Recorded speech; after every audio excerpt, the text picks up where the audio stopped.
So you guys ready for our closeout speaker? Say yes.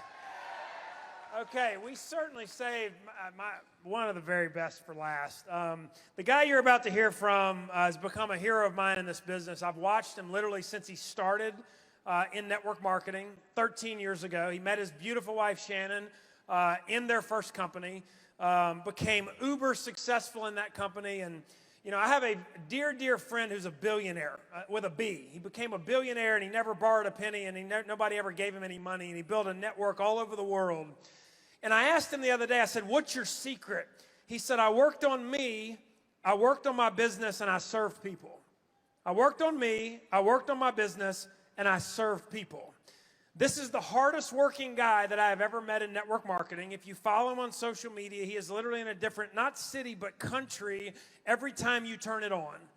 And his success is no secret. He's worked on himself, he's worked his business, and he's served people. So if you would, please get up on your feet and let's give an incredible Jeunesse welcome to Double Diamond Director, Mr. Calvin Becerra. So let's bring him up here. Watch out, don't never.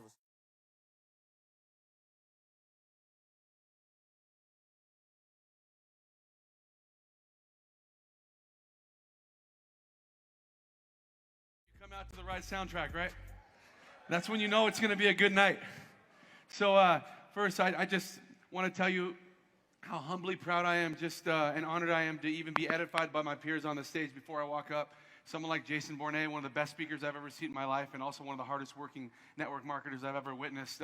Just to have someone like that come up here and edify me before I come on stage means a ton to me.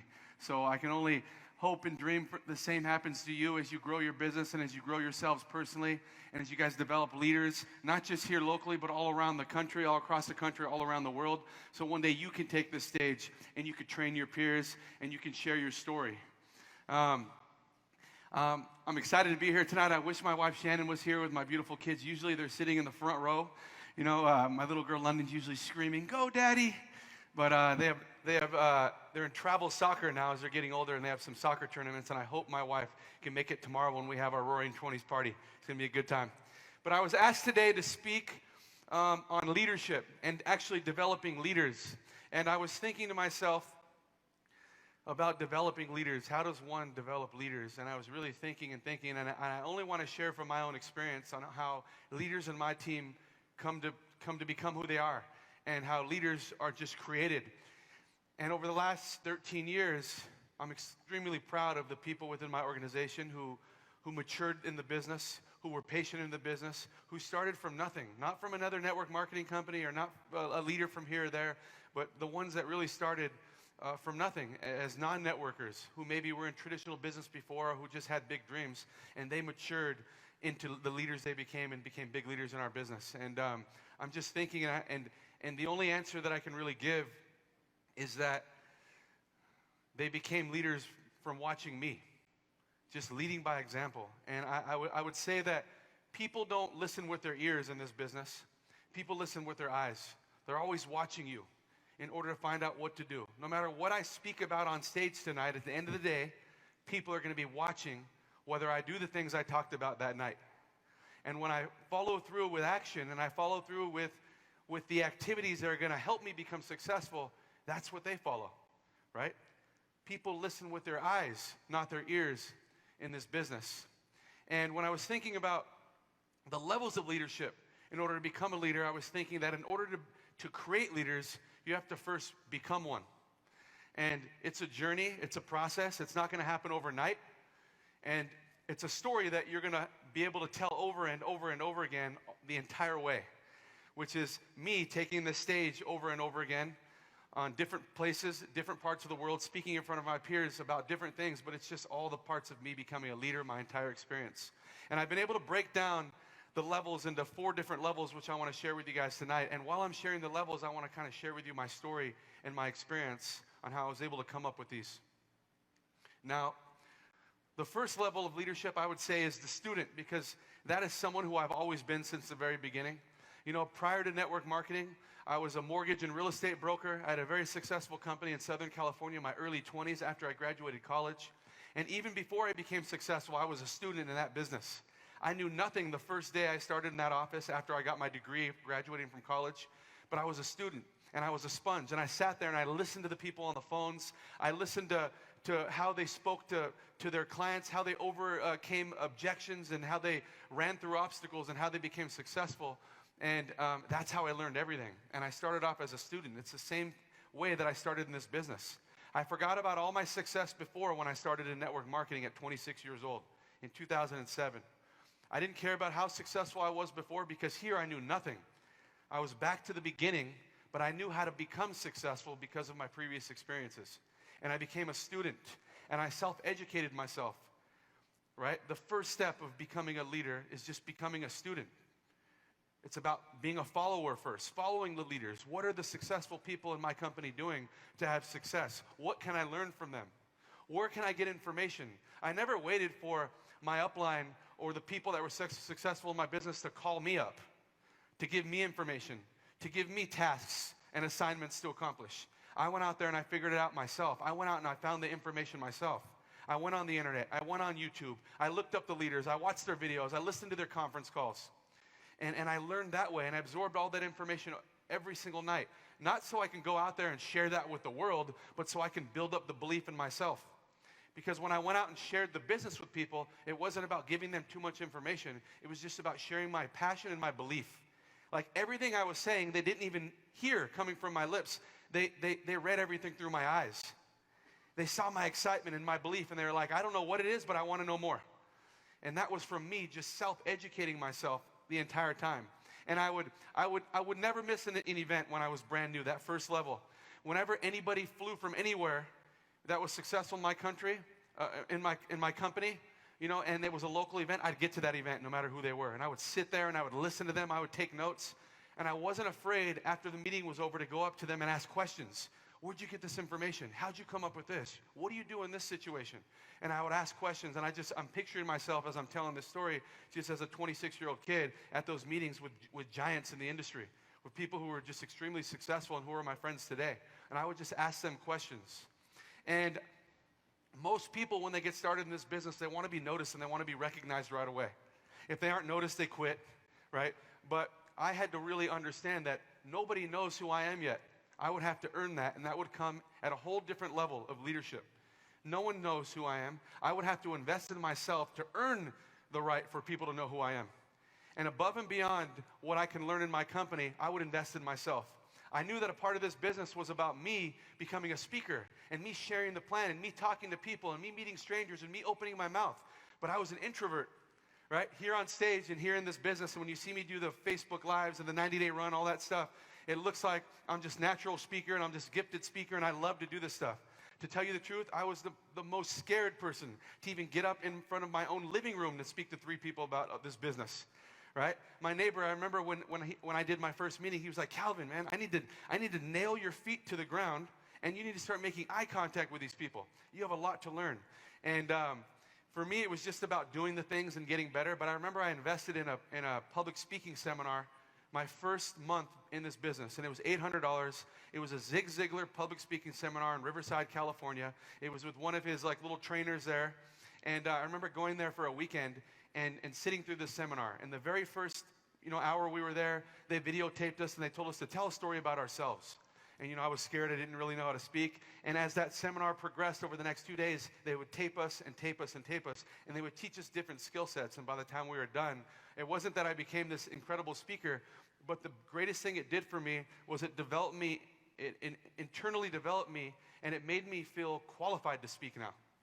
It wasn't that I was just this gifted speaker over those 2 days. I felt qualified to speak in front of people. So I remember from that day, I just did a meeting every other night in my home and shared the business when I wouldn't have done that before. So I started to invest in myself personally, and it started to help me change my mindset. I started to go to personal development seminars, and what it allowed me to do there was it allowed me to meet new people, to expand my network, but to surround myself with other positive people who wanted to go somewhere in their life, people who wanted to start their own businesses, people who had big dreams, people who only spoke positive. And it helped me in this business as the student. I was learning, I was absorbing information, I was becoming someone who I wasn't when I first started. That's the first level of leadership. And for many of you in here, you're the student. Some of you have high expectations, but you've only been in the business for a year, right? You've only been, who goes to college for a year and then graduates with a degree and just goes and starts that career? I had to go through 4 years of a university before I got the degree that allowed me to go start my career. How patient are you willing to be in this business? Who's willing to become a student first? You can go quickly through that student phase, but it's just the time you put in, the knowledge you gain, the time, the hours that you put into the business. But it's the student. The second level is the action taker. It's after you graduate from being the student, it's finally facing your fears. You've learned everything, you've absorbed everything, you've got all the information, but now it's time to finally go to work. Are you willing to do that? Because you have to do those things in order to become successful.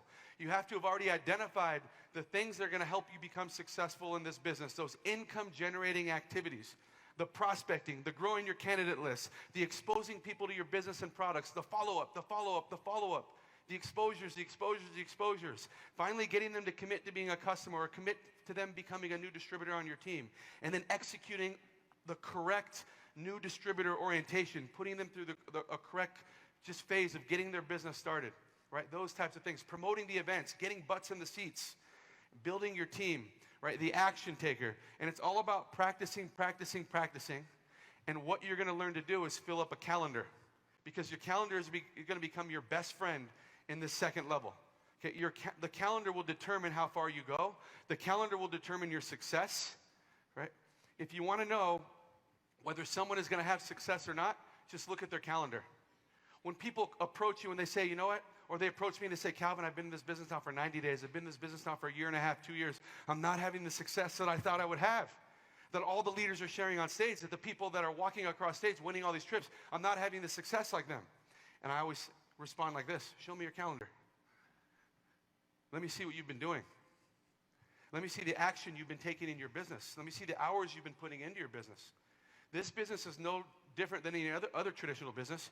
You have to put in the work if you want to get the results. And most people are scared to step into level 2, the taking action. The student part's the easiest part, sitting in the seats, listening, watching, showing up. But the taking action part is the part that you have to face. You have to go out there and do it. And this is when you just simply start to emulate the leaders you were following in level 1 as a student. You were following the leaders, now you're emulating the leaders. You're doing the things they're doing, not to win today, but to win tomorrow, to get better. Practice, practice, practice, practice. By doing this, I always say leaders identify themselves to me. I don't go identify the leader, they identify themselves to me through their actions, through their efforts, through their successes, through their wins and their losses, right? This is when you make people notice you. This is when you make people notice you. You don't have to yell for them. You don't have to write them or reach out or call them. Your action speaks louder than your words. They will find you. They will see you in their organizations. Leaders like us on stage, we know everything that's going on in our business. We know who all the leaders are. We know where all the volume is. We know where all the action's coming from. So don't worry. This is where you make people notice you.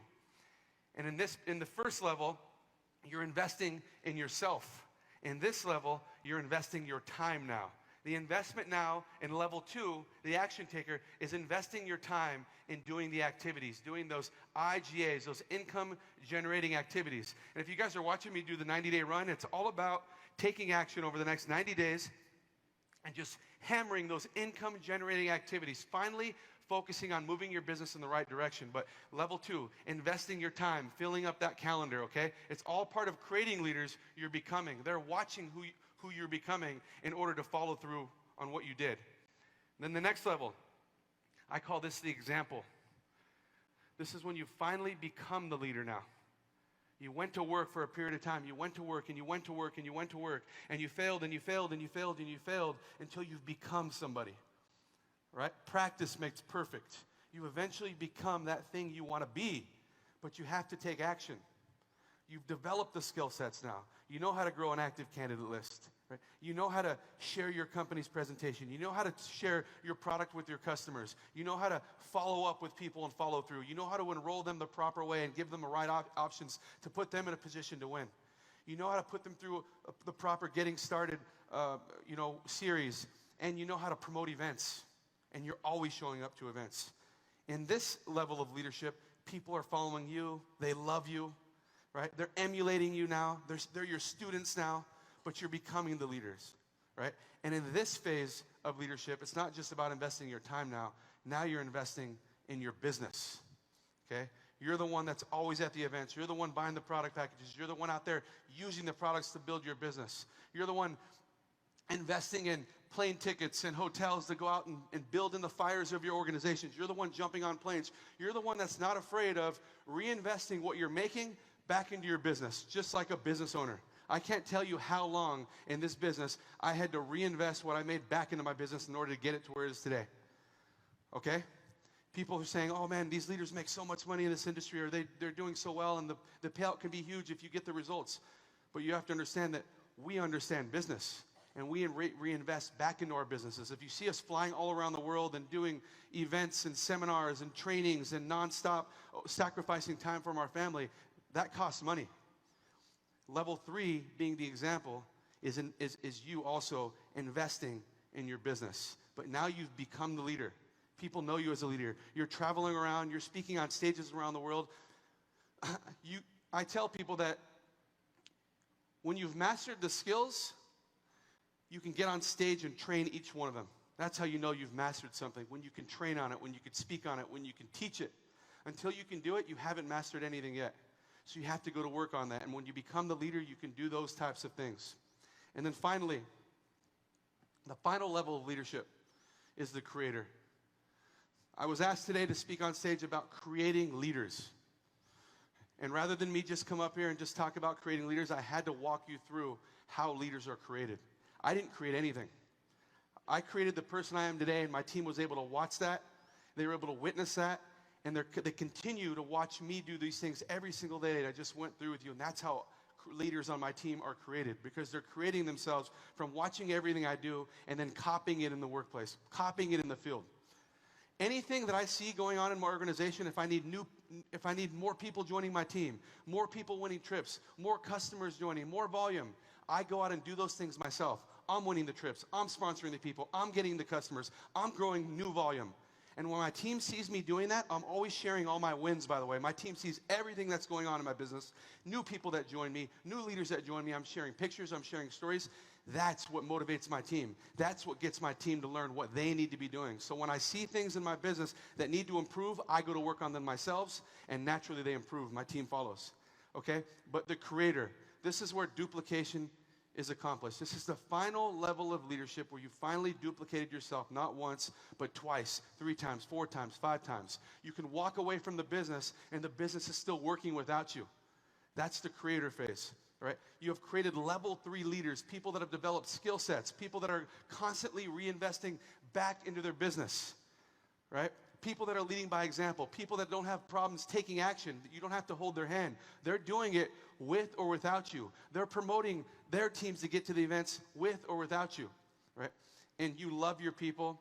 And the biggest investment you make at this stage of leadership, once you get here to the creator, the pinnacle of leadership, is you're investing back into your people. You're investing in your teams. You're running your own inner promotions for your teams, okay? You're helping your team leaders with their offices around the world. You're helping your team leaders with their own budgets themselves. You're investing in your people now. You're investing in the growth of your leaders. You're investing in those level 3 leaders that really want to get to level 4. You're investing in them. You never keep it for yourself. You're always giving. It's the servant-driven part of this business that you focus on at the creator level. That's where I feel that I am today, but I'm always in the beginning phases, working and building and running and enrolling. But at the creator phase, for me, the most fulfilling thing for me is uplifting people in my business, helping set them free, helping get them to the leadership levels. It's that servant-driven leadership that really sets you apart from the rest. Serving people, helping people, making sure people are following through on their commitments and people are graduating throughout these levels of leadership, right? So in closing, John Maxwell said it best. He said, a leader is one that knows the way, goes the way, and shows the way. That's exactly the thing you have to be thinking about every day. Am I understanding which way to go? Am I going that way myself? And can I show it to my team? Remember, leaders listen with their eyes, not with their ears. So go be an action taker, make it happen, and be a creator. I appreciate you guys. Have a great night. Have a great rest of the week. Let's have an amazing 2020. Thank you, guys.